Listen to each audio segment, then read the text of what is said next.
नमस्कार, यार.com पर आप सभी का स्वागत है। साथ कास्टिंग 640 आज हमारे साथ हैं सुरेंद्र जोड़ा, धर्मपत्नी है बिमला जोड़ा, गाँव वाड़ागढ़। तो टाइम देने के लिए बहुत बहुत धन्यवाद है। आगे बढ़ने से पहले मैं सत्य बता दूँगी, ये तो वीडियो यार.com संपत्ति रहेगा, समझो कुछ आप जिम्मेदार होंगे। ऐसा कोई व्यवसाय पर हमारे लिखित नहीं होगा, एक बार इंटरनेट अपलोड करके उठाएंगे नहीं।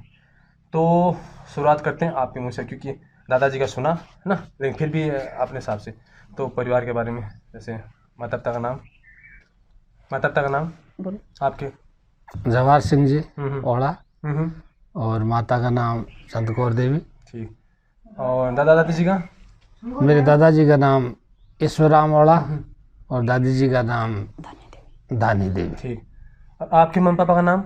मेरे पापा जी का नाम श्री जवाहर सिंह जी बढ़िया, मेरी माँ का नाम केसरी देवी। केसरी देवी। तो ससुर और पिताजी एक ही नाम। हाँ हाँ। तो गांव कौन सा आपका? चूड़ी मियान। चूड़ी मियान, तो नज़दीक है ना। बहन भाई कितने आप? 5। 5। नाम क्रम से?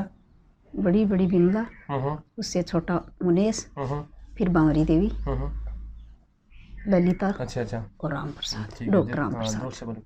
अच्छा, आपके बहन भाई? मैं एक ही हूँ। अच्छा, एक है ना। हाँ, सिंगल हूँ। और संतति? मामा जी का बेटा है। संतति मतलब बच्चे? मेरे बच्चे 3 हैं। बड़ा जयदीप है, वो कंपाउंडर है खेतान हॉस्पिटल झुंझुनू। बीच की बच्ची है अभिलाषा, MA है, BEd है। अधिराज छोटा है डॉक्टर है, वो अधिराज ओड़ा। तैयारी कर रहा है। ठीक। और पोते बीच पोते? में नहीं बोलते।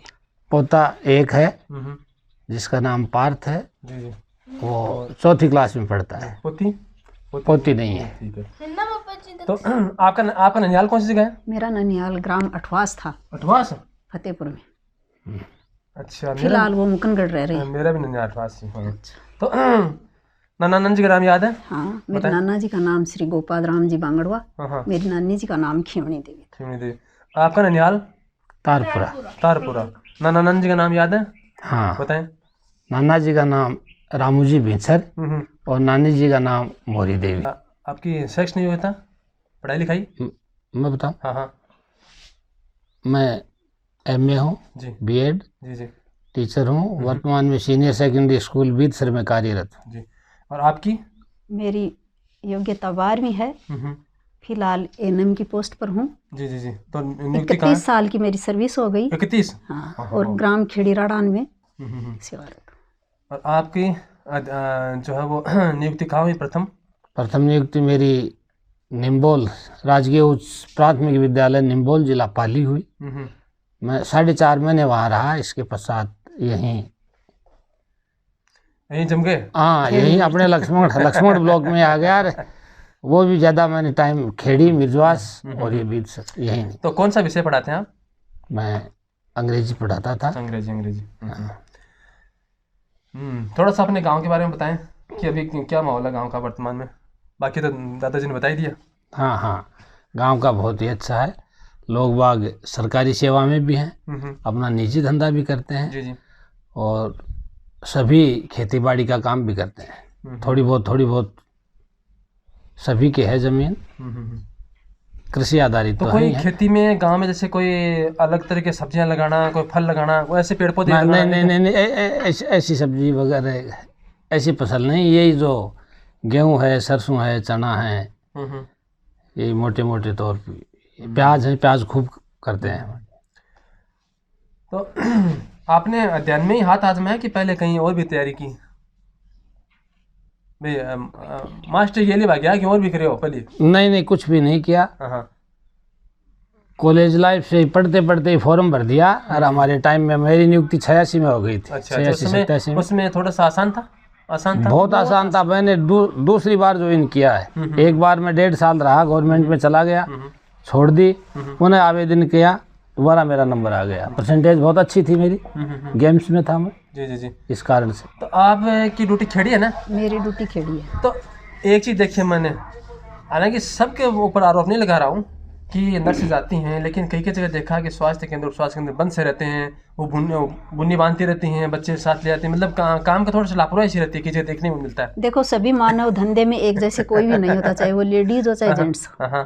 सभी काम से चोरी नहीं करते, सभी काम कि कोई प्रशंसा नहीं नहीं करते। करता, सही है। मेरी नियुक्ति बिदासर में हुई थी दिसंबर 88 में। अच्छा अच्छा। 1.5 साल वहाँ रही, उसके बाद में खेड़ी, रेगुलर खेड़ी हूँ, डेली ड्यूटी जाती हूँ, संडे के अलावा कोई छुट्टी नहीं करती हूँ। कोई शिकायत नहीं, तभी तो है ना। आज तक कोई शिकायत नहीं हुई है, न कोई गांव वाले मुझे बाहर जाने देते हैं। एक बार ट्रांसफर किसी ने करवाया था पार्टी बेसिस पर, गांव वालों ने लोक लगा दिया और मैं वहीं। इनको ये रहने दो। हाँ यही मेरी 5 साल की सर्विस और है, अब देखो आगे। चलो अच्छी बात है। तो आयु कितनी अभी आपकी? उसके हिसाब से 55 हो गई है मेरी एज क्या? हाँ हाँ हाँ। हाँ 54 है। और आपकी? मेरी रिटायरमेंट में से 9 महीने और हैं बस 60 साल के। हाँ 60 साल की वैसे क्या होता है, वैसे हमारे यहाँ क्या, सितंबर 22 एक चीज देखिए आपने, कई बार मैं नाम तो नहीं लेना चाहूंगा, कई बार ऐसा होता है कि नाम तो किसी और क्या होता है, कॉल लेटर, और नौकरी कोई और कर रहा होता है, ऐसा भी होता है। कई बार क्या होता है कि छोटा भाई तो बड़ा होता है, बड़ा भाई छोटा होता है कागजों में, ऐसे भी होता है। देखो वो परेशानी जो यंग बच्चे हैं उनके साथ अब आ रही है, हमारे टाइम में ये परेशानी नहीं थी। नाम भी सब मारवाड़ी भाषा में पकड़ दिया कभी टाइम में बिल्ली का बाका छिंका टूटता था, मैं बताऊँ बहुत सोरी नौकरी लाती। सही बात है। एक सादा कागज पर एप्लीकेशन लिखकर साइन करे और जमा कराता, ट्रेनिंग में नंबर आ जाता और ट्रेनिंग करियर ज्वाइनिंग मिल जाती। आज बच्चा घना ही परेशान हो जाए तो करें ही बाप। आप स्वास्थ्य सेवाओं से जुड़ी हैं बताना। तो स्वास्थ्य सेवाओं पे आरोप ये लगता है कि जैसे निजी चिकित्सक जो है ना, ऐसे कि सरकारी सेवा में जो चिकित्सक कार्यरत हैं वो अपने धंधे पर सरकार जो हॉस्पिटल में ध्यान नहीं देते और अपना हॉस्पिटल खोलते हैं। ठीक है, चलो बाद में काम करने की बात है, लेकिन वो उस समय ही उपलब्ध नहीं होते। कई बार तो देखने में आता है, जैसे बड़े एसके हॉस्पिटल है, काफ़ी बार छापा मारा, उसमें क्या एक आधा डॉक्टर बैठा रहता 5, ठीक है, बाकी अपने घर लगे रहते हैं। ये तो पैसा सरकार का खाना, ये तो नाइंसाफी सी है। देखो ये तो बहुत गलत है, लेकिन सब डॉक्टर और सब कर्मचारी एक जैसे नहीं है। लेकिन ज्यादातर हो गए, मैं नहीं, बहुत कम है, ज्यादातर नहीं है। वो तो फिर वो हो जाता है। अच्छा, हम जैसे हॉस्पिटल में जाते हैं तो बिल बना देना, कुछ सुई इंजेक्शन लगना नहीं, फिर भी लगा देना। मान लीजिए सामान्य डिलीवरी होनी है, उसको भी कह देना कि ये तो अभी मरने वाले हैं, इसको तो कर दो, ऑपरेशन कर दो पैसे के लिए, बच्चेदानी वो तो देखो प्राइवेटों में ऐसा होता है, गवर्नमेंट में ऐसा नहीं होता है। गवर्नमेंट नहीं, प्राइवेट में होता होगा। देखो हम तो प्राइवेट धंधे में हैं भी नहीं, तो क्या कहें उसके मामले में। ये आपका क्षेत्र है ना।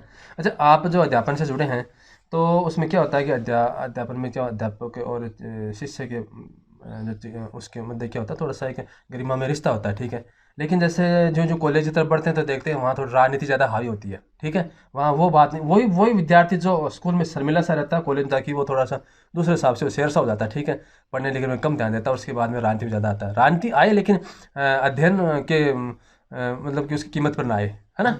वो तो देखो साहब उसके परिवार के संस्कार पर निर्भर करता है। जिसको अच्छे संस्कार मिले अपने माता पिता से, परिवार से, तो वो बच्चा आगे जाकर चाहे कितना ही बढ़ता जाए, कॉलेज तक जाए, बोले उच्च शिक्षा जहाँ ग्रहण करे, उसमें कोई किसी प्रकार का उलफेल नहीं आएगा। और कुछ एक शरारती तत्व होते हैं, वो ऐसे हो जाते हैं होते हैं। अच्छा, एक ये बताएं कि आप इनको घुमाने कहाँ ले गए? ले गए क्या घुमाने? हाँ हाँ, कहाँ?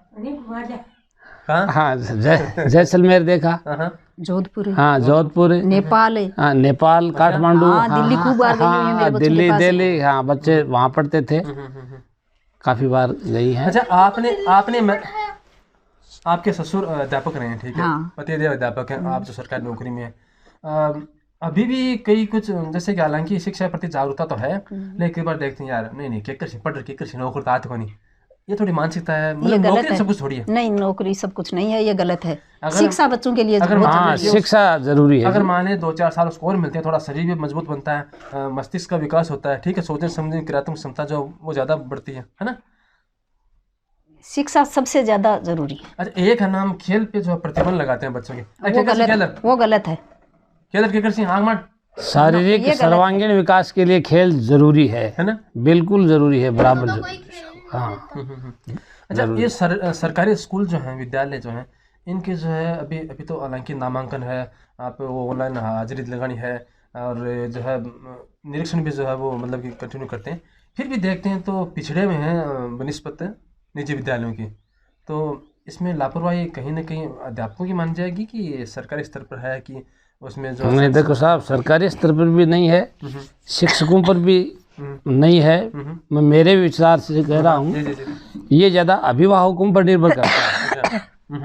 निजी स्कूलों वाले क्या करते हैं, जो टैलेंट होते हैं बच्चे गांव गए हर घर से वो चुन कर ले जाते हैं, कोई न कोई उनको लालच देकर ले जाते हैं। हमारे पास सरकारी स्कूलों में तो बिल्कुल पिछड़े हुए वर्ग के बच्चे आते हैं जिनको तराश कर उनके साथ कड़ी मेहनत करके आगे तक हम पहुंचाते हैं। जी जी जी। तो आपको ऐसा नहीं लगता कि अध्यापक को अगर बहुत ही पढ़े लिखे, बहुत ही जो समझदार, बहुत ही अच्छे शिक्षक हैं वर्तमान समय में, तो बहुत ही कंपटीशन फाइट करके नए बच्चे आ रहे हैं, अच्छे हैं। प्राइवेटों की तुलना में तो बहुत कई गुना अच्छे हैं, लेकिन अभिभावकों का सोच कुछ तो बदला है, इन 2 सालों में बदला है। कोई सोच ही है कि एक है ना बड़े पढ़ाऊं तो आज को मास्टर हाँ, नहीं, पड़ोसी वाला DPS में जाता है या पड़ोसी वाला वहाँ मोदी में पढ़ता है, तो मैं उससे कम हूँ क्या? कम हो गया। हाँ, ये बहुएं हैं ना, आजकल की बहुएं, हाँ, उनमें थोड़ी चीजें हो गई। अच्छा, मैंने एक चीज और देखी है, एक मैं नाम तो नहीं लूंगा कि घर में ही है, कि पैसा देने के लिए जो बहू जा रही ससुर नहीं जा रहा। हाँ स्कूल में देने के लिए। हाँ, देखो सारे परिवार अलग अलग हैं, हमारे घर में ऐसी प्रथा नहीं है। हमारे में नहीं है ऐसी। अच्छा, इसमें ऐसा होता है ना कि भरोसा, परिवार पर भरोसा भी तो रहना चाहिए ना। हाँ, बिल्कुल बिल्कुल। अच्छा, आपका परिवार संयुक्त परिवार है, ठीक है। हाँ। और हमारे भी जैसे काफी सालों पर सुनीता भी एकाकी हो गया, ठीक है। अभी वापस संयुक्त बन रहा है, मतलब कि जैसे दूसरी पीढ़ी चालू होगी। तो एकाकी परिवार होने से ऐसा होता है ना कि कुछ चीज़ें जो है वो जटिल हो जाती है। जैसे कि मान लीजिए जो नित्य प्रति जो थोड़ा झगड़ा होता है वो बढ़ जाता है, क्योंकि वहाँ संभालने वाला कोई बुजुर्ग कोई होता नहीं, ठीक है। और कुछ बातें जो है पुरानी बातें बताने के, राय देने के लिए हमारे पास कोई होता नहीं है। अपने एक छोटे से दायरे में रहते हैं, मियाँ बीवी 2 रहते हैं, 2 बच्चे रहते हैं, तो थोड़ा सा नकारात्मक प्रभाव पड़ता है। हाँ, बिल्कुल पड़ता है परिवार पर। बड़े बुजुर्ग होने जरूरी हैं। यदि कोई समस्या आ जाती है, गिर जाते हैं, तो बड़े बुजुर्गों की राय लेना भी जरूरी है। अच्छा, एक परिवार में सामंजस्य जरूरी है। एक चीज़ और देखिए, जैसे कि किसी की नौकरी लगी मान लो, तो अच्छी बात है। नौकरी न लगी तो उसने क्या किया, 10-15 साल तो निकाल दिए नौकरी के चक्कर में। फिर मेरे तरह थोड़ा सफ़ेद शर्ट पहनना और गांव में थोड़ा घूमना, काम से उसका जी चुराने लग जाता है, काम क्योंकि उसने पहले किया नहीं, काम पहले किया नहीं, तो ये भी थोड़ी समस्या आ रही है। हाँ, ये आ रही है साहब, बेरोजगारी की आ रही है। तो काम तो छोटा बड़ा तो होता नहीं, काम करना चाहिए, इंसान का कर्म है काम ही। तो इसलिए बेरोजगारी से। कितने बजे उठते हैं आप? 5:30 बजे उठते हैं। 5:30 बजे ना। सुबह घूमने जाते हैं? घूमने जाते हैं, जाना चाहिए सुबह से। हाँ, घूमने जाते हैं। फिर ये गाय है, ये जाते हैं, मैं कहीं घूमने नहीं जाती हूँ, मैं तो ड्यूटी का टाइम हो जाता है, इसलिए घर का काम होता है और घर का होता है, फिर भागो, है ना। अच्छा, इसको थोड़ा समझाएंगे आप? हाँ, बिल्कुल थोड़ा समझाऊंगी। शैतान लगता है मेरे को। हाँ, ये शैतान नहीं है, ये मेरे पास ही रह रहा है। इसकी मम्मी की ड्यूटी अजमेर है। अच्छा, क्या हाँ, वो किसमें? पुलिस में है। पुलिस में है। हाँ। और आपका बेटे? वो इसका पापा, मेरा बड़ा बच्चा जयदीप है, वो खेतान हॉस्पिटल में कंपाउंडर है। और सबके बारे में बता दीजिए। झुंझुनू। और बीच की बच्ची है जो MA है, B.Ed है, अंग्रेजी MA इंग्लिश से थी, B.Ed है। उसके ससुराल वालों ने चाहा कि भाई हम नौकरी नहीं करवाएंगे, दामाद हाँ नहीं इंजीनियर है। और छोटा बच्चा है वो मेरा डॉक्टर है, अधिराज। अच्छा, आपकी नियुक्ति हुई तो आपको सहयोग आपके ससुर का, घर वालों का मिला? कहीं विरोध हुआ कि नहीं लुगाई के कर बाहर जा रहे? नहीं, मेरे परिवार ने मेरा विरोध नहीं किया और जान की मैं परवाह को नहीं, सही बात है। अच्छा, तो नारी जो है उसको, हाँ, हमारे टाइम में जब एनम लगती थी ना, तब ऐतराज होता था, परिवार वाले, समाज वाले करते थे, घर का परिवार कुछ नहीं करता था। समाज वाले कहते थे कि ये नौकरी अच्छी नहीं है। ये नौकरी, लेकिन आज ये नौकरी मिल नहीं रही तो अपने अच्छी हो गई। अच्छा, ये बताएं कि जैसे कई बार देखने को आता है कि औरत, कहते हैं औरत की दुश्मन हो जाती है। कैसे? जैसे मान लो जी दहेज प्रथा है, ठीक है, या मान लो जी कोई परेशान करना घर में, जो कला करना है, तो उसमें सास का रोल ज़्यादा होता है, ननद का ज़्यादा होता है ना, ज़्यादा परेशानी करती है। देखो, मेरे घर में तो मैं अकेली थी, मेरी सास और मैं, हम 2 थी। फिर हमारे बेटे की शादी हो गई तो हम 3 हो गई, हमारी बच्ची बड़ी हो गई तो हम 4 हो गए। हमारे घर में ऐसी कोई दुविधा नहीं आई। मैं सामान्य तौर पर पूछ रहा हूँ कि औरतों को भी थोड़ा समझना चाहिए ना कि नई पीढ़ी आ रही है, तो उसमें जरूर ना कुछ वैचारिक मतभेद होगा, ठीक है, जनरेशन गैप कहते हैं। देखो, ये तो है ही। अब जैसे अब मेरी बहू बेटियां हैं, उनमें मेरे में कुछ तो फर्क होगा ही, उनका पहनावा अलग होगा, थोड़ा बहुत मेरे से तो अलग होगा ही। जरूर।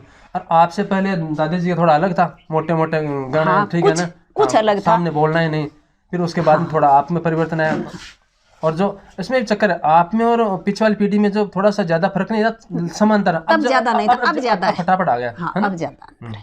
तो मोबाइल आ गया, चलाती हैं, काम में लेती हैं? हाँ स्मार्टफोन काम में लेती है ना? हाँ वो राउंड का नहीं चार्ज में लगा नहीं नहीं, वो तो ठीक है, दोनों ही लेते हैं। वो मेरा तो भी एक चीज और पूछने वाला था कि जैसे स्मार्टफोन तो अभी जैसे आज एक न्यूज आई है, कर्मचारियों को जरूरी कर आज दिया एक काम न्यूज आई देना। है, हाँ बच्चे ने घर से 30,000 रुपये चुरा लिए और फोन ले आया नया, और रात को क्योंकि पिता मारेंगे घर तो गया नहीं, और उसका दोस्त दोनों रात को पार्क में बैठ गए और गेम देख रहे हैं, ठीक है, उस नए फोन को चालू भी कर लिया उन लोगों ने, ठीक है, आती बात। अब घर वाले परेशान हो गए, बच्चे कहाँ गए, उन्होंने पुलिस में रिपोर्ट लिखाई, पुलिस ने देखा तो 16 घंटे बाद में किसी एनजीओ की मदद से दोनों मिलकर पार्क में बैठे पकड़ा, दोनों रात को ठिठुर रहे थे। और कई बार देखने मिलता है कि माँ बाप ने कह दिया फ़ोन इधर दे, वीडियो गेम नहीं खेलना है, तो वो फांसी खा ली या कुएं में कूद गया, जो आत्महत्या कर ली, या कई बार ऐसे देखने मिलेगा 16-16 लाख रुपए जो वीडियो गेम में उड़ा दिए, ठीक है। तो देखो ये तो मिस यूज हो गया। तो इसकी जिम्मेदारी किसकी है? घर वालों की तो है ना, कि भाई बच्चा इसकी गुमसुम तो रह रहा है, बिल्कुल जिम्मेदारी घर वालों की है इसमें। ज़्यादा जैसे हाँ, जो परवरिश कर रहे हैं उनकी जिम्मेदारी है। क्योंकि जैसे हमारे यहाँ छोटा बच्चा है, ठीक है, वो अभी 2 साल का हुआ नहीं, वो 1.5 साल होगा, तब भी मोबाइल में गा गा गा गा गा गा मैं गाने निकाल होते हैं 2-4 गाना, वही नहीं तो रोने लग जाए, हमें लगा ये आदत तभी गिर जाएगी। बिल्कुल बिल्कुल साहब, छोटे बच्चे तो इसको खिलौना मान रहे हैं, खेल रहे हैं, मोबाइल से देखो बड़े फोन खुश तो ये रहते भी हैं। देखता है, देखता है, क्योंकि मेरा फोन इसके पास। नहीं तकनीक का पता होना चाहिए, हाँ। क्योंकि कई कुछ देखता है, 10-12 साल के तो लोग मास्टर बन जाते हैं। अजय हमें नहीं चलाना आता, वो चला इसको लेता आता है। जी अच्छा, तो आप ये बताएं कि शिक्षा में जो परिवर्तन आया उसको आने वाले 20 साल में कहाँ देखते हैं आप? जैसे कि हमारा राजस्थान जो है, पहले हम कोटा के बारे में सुनते थे, वहाँ कोचिंग वगैरह थी, ठीक है, अभी सीकर में सुन रहे हैं ना, तो बढ़ाव तो पहले झुंझुनू के बारे में सुनते थे, भी नौकरी पैसा ज़्यादा, वहाँ पढ़े लिखे ज़्यादा हैं, ठीक है। तो हमारा जो एरिया है कैसा लग रहा है आपको? ठीक जा रहा अपना शेखावाटी एरिया बहुत ही अच्छा है, और शिक्षा ही एक ऐसा माध्यम है जो जमीनी स्तर से है? इज्जत भी दिलाती है। हाँ इज्जत दिलाती है, वो परिवार बढ़ता है, अच्छे संस्कार वाले बच्चे बनते हैं, जो पढ़ेगा समझ बढ़ेगी उसकी। जी जी और अब कोटा की क्या बात करें, सीकर ने ही कोटा का स्थान ले लिया है। जी जी। हाँ, झुंझुनू के लमसम में ही जैसे कि वृक्षारोपण अपना सीकर हो गया। क्या होता है कि क्योंकि आपके पास जो वो वर्क फोर्स है, जो वो ज़्यादा होती है, क्योंकि विद्यार्थी खूब होते हैं, ठीक है, तो साल में एक आधी बार कुछ लगवाते हैं पेड़ वाले? बिल्कुल पेड़ लगवाते हैं स्कूल में, इस साल ही 150 पेड़ लगवाए हैं हमने। हाँ। क्योंकि अच्छा, एक जो पारिस्थितिक संतुलन जो बिगड़ रहा है अपना, जैसे कि कई बार अनियंत्रित वर्षा हो रही है, कहीं सूखा पड़ रहा है, कहीं बार बाढ़ आ रही है, कहीं जो ओलावृष्टि हो रही है, कहीं अतिवृष्टि हो रही है, कहीं अनावृष्टि हो रही है, तो इससे भी खेती प्रभावित ज़्यादा होती है। बिल्कुल होती है शायद, तो प्राकृतिक प्रकोप है। तो इसमें आपको नहीं लगता कि हम मानव का हस्तक्षेप ज़्यादा बढ़ा है? हाँ हाँ, इसके साथ छेड़छाड़ करने से। क्योंकि एक तो फैक्ट्रियाँ ज़्यादा बड़ी हैं, हाँ हाँ जंगल बिल्कुल काटते हैं। बिल्कुल जंगल दोन है। और एक जो ये अभी ये कोरोना का काल आया है जो अभी इसमें, तो इसमें अभी कह रहे हैं छोटे बच्चों को भी लगाएंगे वैक्सीन।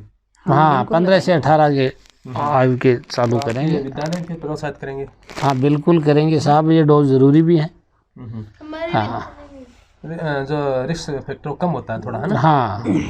अच्छा, आप ये बताएं कि कई बार क्या होता है, आदमी जिस क्षेत्र में होता है ना, उस क्षेत्र में आगे बढ़ना चाहता है, जैसे राजनीति में है तो पहले सरपंच बन गया, उसके बाद में विधायक बन गया, MLA MP चला गया, ठीक है। मेरा आप अध्यापन में हैं, तो आपका भी कोई विचार है कि भी आगे चल के गांव में या कहीं और कहीं स्कूल खोलें? तो हाँ नहीं है साहब, नहीं है। संतोषी जी मैं बिल्कुल, मैं मेरे परिवार में और मेरे इस पोते को ज़्यादा लालच नहीं है? हाँ नहीं, बिल्कुल भी नहीं है, मालिक ने दाल रोटी दे रखी है। चलो बढ़िया बात है, ठीक है।